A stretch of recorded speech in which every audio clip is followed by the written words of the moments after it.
Haley Sato may not think of herself as a hero, but she has a great story to share with all of us.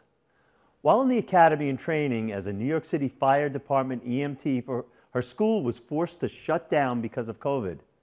She had no graduation ceremony. Her training was actually cut in half. And the city was in desperate need of emergency medical technicians. She was needed right away. Instead of formal school rotations, her training was on the streets of New York as a first responder during this pandemic. Haley, it's great to have you on the show with me today. Thank you for your extraordinary service. My pleasure, Dr. Gene. It's great being on. Now, you talk about a trial by fire. Literally, right? What inspired you to become a first responder in the first place? I think there's a lot of excitement behind sort of seeing New York City from that different perspective, because oftentimes we go out to the city, either you're a tourist or you just want to go to have fun, and now it's almost like behind the scenes of what actually goes on. It's really a hard job you're doing from my perspective. The training and then the work itself has to be difficult under normal circumstances. Absolutely, yeah. But with the academy work being cut short, how did you cope? It sort of came by surprise. One day they just came in and they said, your last day here will be April 10th as opposed to June 6th. You're going to have zero experience getting to shadow. You're just sort of going to have to go out there and almost be a civilian and do this job, because that's what it felt like at first. Were you scared? 100%. I had never seen a dead body in my life. I'd never done CPR. Oh, wow. And it's literally sink or swim. What are you going to do? Quit? No, you can't. So did some people wash out? Did some people not make it?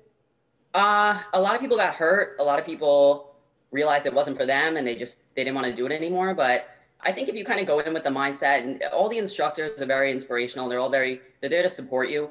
So you can always call them, you can always text them, ask their advice if you're confused on something. The bosses are great, the coworkers are great. So you always have a good support system to sort of help you out when you need that. All right, so here you are with training, but really no experience, and in the middle of a pandemic in one of the toughest cities in the world to work with. Where were you stationed? So I got really lucky. 12 of us got to pick our stations, and I was one of them. So I picked Manhattan because I wanted to see all the action. So they put me in the Lower East Side. I loved it. It was kind of quiet. There wasn't much going on because it's very financial out there, and everybody was home. All of a sudden, they said Washington Heights and Harlem it's popping off. So they sent us all there. Oh, I wow. thought I was going to hate it. I was very mad about it. I ended up loving it. So in the middle of COVID madness, what were your first days like? First days I sat at the Staten Island ferry. I did nothing. All of a sudden, I went to Harlem, cardiac arrest, and then you also have to think about like secondary COVID jobs. That's what I called them, because mental health was dwindling. So we had like suicides, gunshots, jumpers, drowns, things that you never see, and all of a sudden, it's all you're seeing. So as you got into this and you're dealing with the normal life in New York City and all the other dealing with COVID and being, I guess, fearful for your own health and everybody else's health in your home, when did this become like normal for you or day to day? I think it's almost like you get tunnel vision, because somebody's shot 12 times in the chest. You're just going through the motion, and then it's not till I get home I'm like, what just happened? Like, what was that? Yeah. And it's because it's not normal. So that's why I think it's important to have like a good support system, a good group of people that you can sort of talk to, because that's not your average 9 to 5 type of job, you know? Never. So tell me, do you have any advice for us during this time? You know, if you don't have to leave your house, don't leave your house. You know, wear your mask, do your part, wash your hands, get vaccinated. That's my opinion. I got my vaccine.